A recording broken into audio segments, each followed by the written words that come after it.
Hai hai, ketemu lagi dengan channel chemistry kita. Kali ini saya akan menjelaskan mengenai pelajaran IPA, mengenai materi pencemaran lingkungan dan pemanasan global.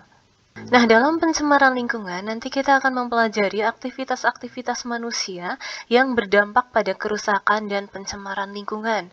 Di antaranya adalah penebangan hutan secara liar, kemudian ada kegiatan industri, kegiatan rumah tangga, penggunaan kendaraan bermotor, dan kegiatan pertanian dan peternakan, di mana penebangan hutan secara liar ini akan mengakibatkan kerusakan ekosistem yang dampaknya akan menyebabkan banjir, tanah longsor, erosi, dan kekeringan. Sehingga upaya yang bisa kita lakukan adalah reboisasi. Sedangkan kegiatan industri, rumah tangga, penggunaan kendaraan bermotor, pertanian, dan peternakan itu dapat mengakibatkan pencemaran lingkungan, di antaranya pencemaran air, pencemaran tanah, pencemaran udara, dan pencemaran suara. Nah, nanti ada berbagai upaya untuk kita mengatasi berbagai pencemaran itu. Misalnya adalah pengolahan limbah, pengolahan kompos, lokalisasi kawasan industri, dan menanam tanaman peredam suara. Yang pertama mengenai penebangan hutan. Nah, eksploitasi hutan ini dilakukan oleh manusia dengan berbagai cara. Di antaranya pembakaran hutan untuk lahan pertanian, perkebunan dan ladang berpindah, serta penggundulan hutan atau penebangan liar untuk diambil kayunya. Di mana penebangan hutan ini akan mengakibatkan punahnya organisme yang hidup di dalamnya. Suhu lingkungan menjadi meningkat, kemudian terjadi berbagai bencana seperti erosi, tanah longsor, kekeringan ketika musim kemarau, dan banjir ketika musim hujan. Nah, untuk itu kita perlu melakukan upaya-upaya pencegahan dan penanggulangan kerusakan hutan. Di antaranya, yang pertama kita harus memberi pemahaman kepada masyarakat tentang manfaat hutan dan dampak kerusakan hutan. Kemudian yang kedua dapat melakukan penebangan dan penanaman kembali yang harus seimbang. Kemudian yang ketiga kita bisa melakukan reboisasi dan penghijauan untuk memperbaiki kerusakan hutan. Nah, pencemaran lingkungan itu sendiri dapat menimbulkan adanya endapan, koloid, dan bahan terlarut, di mana endapan, koloid, dan bahan-bahan terlarut ini berasal dari bahan-bahan buangan industri, obat-obatan, dan pupuk pertanian. Nah, bahan-bahan tersebut itu jika sudah masuk ke lingkungan, itu dapat menghalangi cahaya matahari yang masuk ke perairan, sehingga proses fotosintesis tumbuhan air akan terganggu. Nah, jika kadar dari bahan-bahan limbah ini telah melebihi ambang batasnya atau telah mencapai tingkat tertentu, ini dapat mengganggu fungsi tubuh, bahkan juga dapat mengakibatkan kematian. Untuk pencemaran air, jadi tingkat keasaman atau pH optimal untuk kehidupan organisme itu adalah rentan 6,5 sampai 7,5 pH-nya. Nah, di mana limbah industri, rumah tangga, dan pertanian di perairan ini akan mempengaruhi konsentrasi ion-ion hidrogen atau H+, sehingga pH airnya akan berubah. Bisa jadi di atas 7,5, nanti dia akan bersifat basa, atau pH-nya di bawah 6,5, jadi dia akan bersifat asam. Sehingga kalau nanti pH-nya itu berada di area asam atau basa, itu akan mengganggu kehidupan organisme akuatik. Nah, ini adalah contoh-contoh bahan-bahan kimia atau bahan-bahan di alam, bahan-bahan yang kita ketemui yang bisa bersifat asam maupun basa. Nah, ini ya, ada asam sulfat dan asam klorida. Ini misal ada di aki. Kemudian ada lemon juice, cuka. Nah, ini termasuk ke dalam asam-asam yang kuat. Kemudian ada soda, ada jus tomat, ada black coffee, ini termasuk ke dalam asam yang lemah. Kemudian darah ini pH-nya netral ya, 7,4. Kemudian air laut ini pH 8 termasuk basa.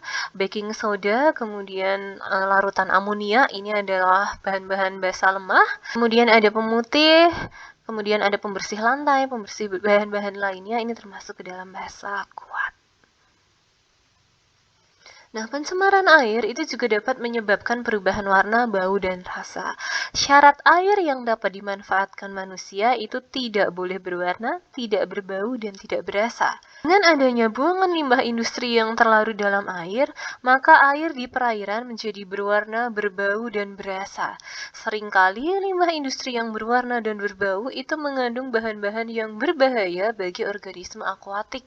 Selain itu, bau-bau yang ditimbulkan, terutama yang menyengat-menyengat, itu dapat menimbulkan ketidaknyamanan bagi orang-orang yang tinggal di sekitar perairan yang tercemar.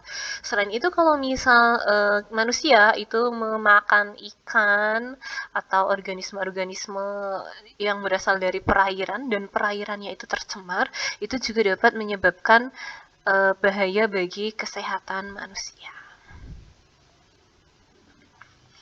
Nah, untuk pencemaran tanah itu bisa dikatakan tercemar jika persentase kadar-kadar pencemarannya seperti ini. Jadi, kertas itu sebanyak 41%, limbah bahan makanan 21%, gelas 12%, logam besi 10%, plastik 5%, kayu 5%, karet dan kulit 3%, kain atau serat tekstil 2%, dan logam aluminium itu 1%. Nah, jika nanti komponennya melebihi ini, maka itu akan menyebabkan pencemaran tanah. Selanjutnya untuk pencemaran udara, ini akan menyebabkan rusaknya lapisan ozon, di mana lapisan ozon ini akan rusak karena bereaksi dengan radikal bebas klor yang berasal dari CFC atau klorofluorokarbon yang banyak digunakan pada bahan pendingin AC, lemari es, bahan penyemprot insektisida, penyemprot parfum, penyemprot cat, dan penyemprot rambut. Kemudian untuk pemanasan global, panas matahari yang mencapai permukaan bumi itu seharusnya dipantulkan ke angkasa. Namun karena bumi ini diselimuti oleh gas-gas pencemar, maka panas matahari itu dipantulkan kembali ke permukaan bumi dan panas matahari ini akan terperangkap di atmosfer.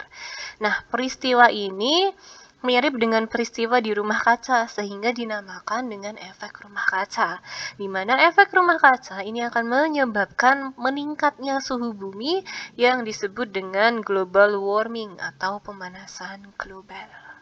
Kemudian untuk hujan asam, jika asam sulfit atau H2SO3 dan asam sulfat atau H2SO4 itu turun ke bumi bersama-sama, maka akan menyebabkan terjadinya hujan asam. Kenapa disebut hujan asam? Karena pH air hujannya itu berada di bawah 5,6. Nah, jadi dari gambar ini yang bisa menyebabkan hujan asam itu adalah gas-gas hasil industri ya, pembuangan industri atau gas-gas lain seperti SO2 atau sulfur dioksida, kemudian NOx, dan sebagainya. Nah, pencemaran udara ini bisa berpengaruh terhadap organ tubuh manusia. Pada mata, jika terlalu banyak pencemaran, itu nanti mata menjadi berair, pedih, dan penglihatan menjadi kabur akibat senyawa-senyawa tertentu dalam asap.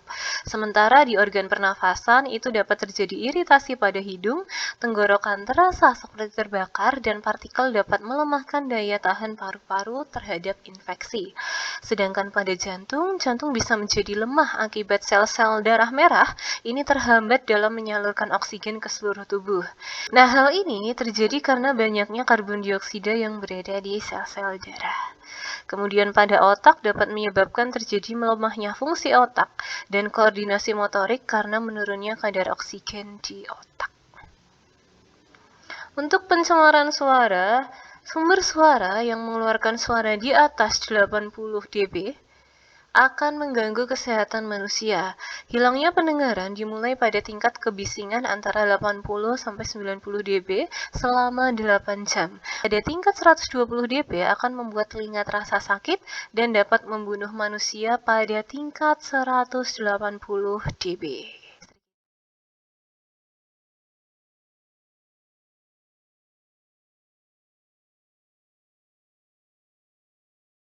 Pemanasan global ini adalah peristiwa meningkatnya suhu rata-rata pada lapisan atmosfer dan permukaan bumi.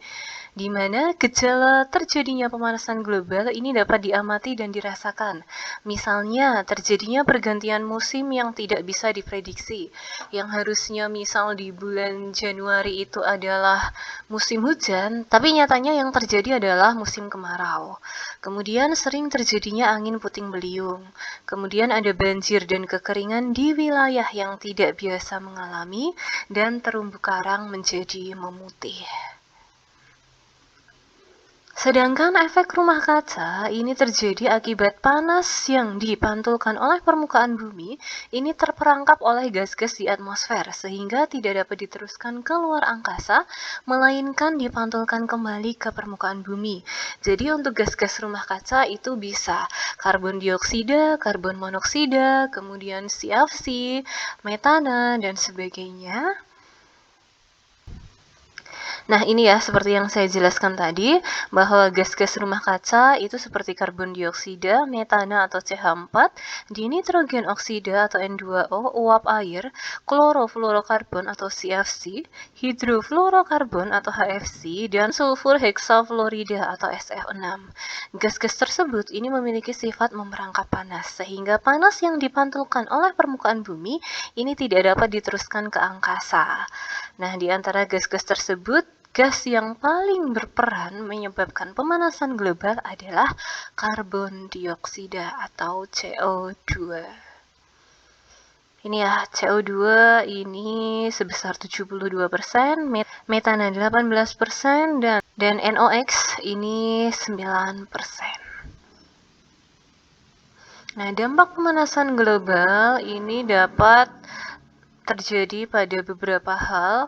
Yang pertama, gunung-gunung es akan mencair dan akan lebih sedikit es yang terapung di laut.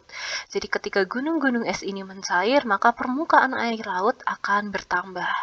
Kemudian ketika permukaan air laut bertambah, daerah-daerah yang berada di pinggir perairan, di pinggir laut itu bisa tenggelam lama-kelamaan. Kemudian di daerah subtropis, bagian pegunungan yang ditutupi salju akan semakin sedikit, serta salju akan lebih cepat mencair. Kemudian akan terjadi melelehnya es di puncak Jayawijaya Papua yang menegaskan bahwa telah terjadi peningkatan suhu di Indonesia. Yang ketiga, akan ada curah hujan yang meningkat dan badai akan lebih sering terjadi. Kemudian air tanah akan lebih cepat menguap sehingga beberapa daerah akan menjadi lebih kering dari sebelumnya.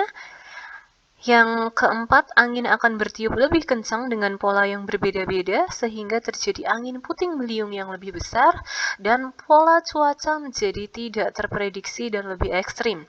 Terjadi hujan ekstrim atau kekeringan ekstrim di berbagai wilayah.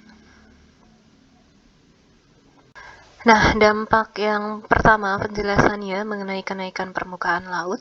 Ketika atmosfer ini menghangat, permukaan laut akan menjadi menghangat juga, sehingga volume air laut akan membesar dan menaikkan tinggi permukaan air laut.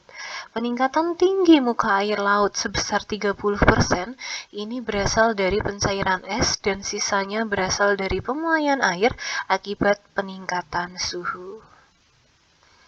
Kemudian dampak yang berikutnya adalah menurunnya hasil pertanian.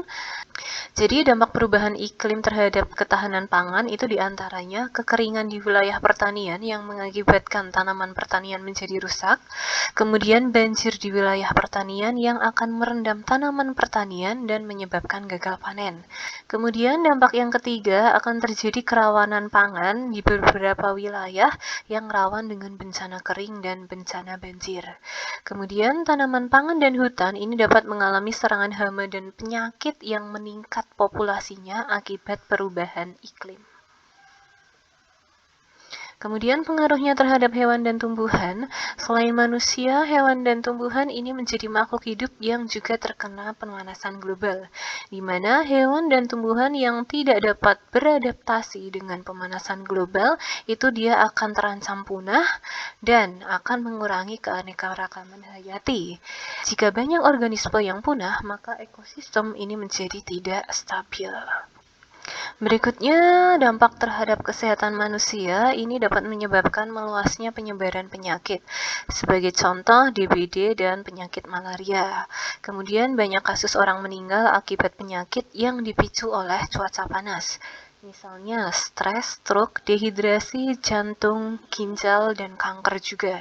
Kemudian meningkatnya kasus alergi dan penyakit pernafasan karena udara yang lebih hangat ini akan memperbanyak polutan seperti spora jamur dan serbuk sari pada tumbuhan. Yang terakhir, meningkatnya penyakit infeksi yang semula menginfeksi hewan dapat menginfeksi manusia. Contohnya adalah flu burung dan flu babi. Nah, hal-hal yang dapat kita lakukan untuk mencegah pemanasan global itu adalah mengubah perilaku diri. Yang pertama dengan menghemat listrik, menanam pohon, dan mengurangi penggunaan kendaraan bermotor. Oke, cukup sekian yang dapat saya jelaskan mengenai pencemaran lingkungan dan pemanasan global. Jika ada yang mau ditanyakan, silahkan ditanyakan. See you.